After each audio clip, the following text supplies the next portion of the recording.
Someone recently asked me what my favorite work of fiction is, and this one name dropped out of my mouth like some old flame's name.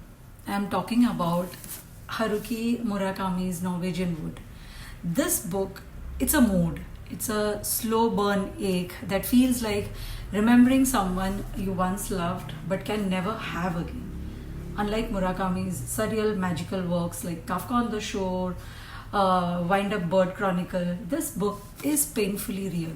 No parallel worlds, no talking cats, just the raw, unfiltered terrain of human grief, love, and mental fragility.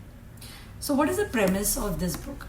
The story follows Toru Watanabe, a quiet, introspective college student in 1960s Tokyo. After the suicide of his closest friend, he forms a tender yet fragile bond with Naoko, the girl connected to his past and his heartbreak. But Naoko is drowning in her own grief, and Toru is caught between holding on to her and stepping into a brighter, more chaotic future, which is represented by Midori, a vibrant, unpredictable girl who pulls him towards life. Murakami handles grief as a constant companion in this book. He paints grief not as a dramatic event but as a quiet shadow that follows Toru everywhere. It's so slow, subtle, and beautifully depicted. The kind of grief you learn to live with and not escape. This book also talks about the fragility of young adulthood. The book captures that age where you are old enough to feel everything deeply but too young to understand how to carry it. It also talks about mental health and silence. Naoko's mental struggles are written with haunting gentleness. Murakami does not romanticize them. Instead, he shows how mental illness quietly eats away at relationships and also the self. It also talks about love that's not always healing. The love triangle in Norwegian Wood is not about choosing the right person. It's about how different people mirror different versions of ourselves. Naoko embodies Toru's past and pain. Midori represents chaos, desire, and possibility. In this book, Murakami is at his most intimate self. This is Murakami without surrealism, but still drenched in atmosphere.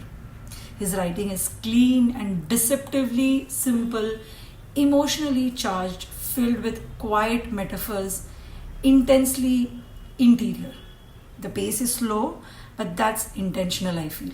It mimics Toru's emotional numbness. The book feels like wandering through fog, soft, quiet, and slightly suffocating sometimes.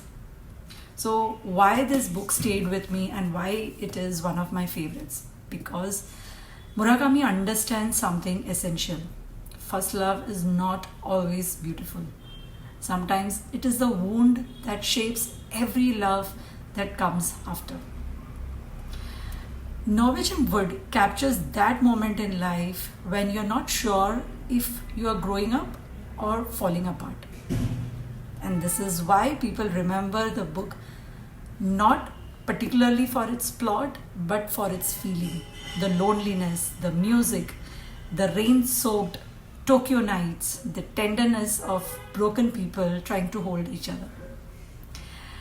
Now, the best part of the book is the Beatles connection. The title of the book, you see, Norwegian Wood. The entire story is framed by the Beatles song Norwegian Wood. For Toru, the song is a portal. It brings back a memory he can't escape. Just like the book, the song feels melancholic, nostalgic, and slightly haunting. So, who should read this book? Readers who love emotional, character driven stories. Anyone who has experienced loss, has unrequited love, or confusing relationships. People who are fans of atmospheric, introspective writing. People who want to read Murakami but prefer realism over magical elements. The book Norwegian Wood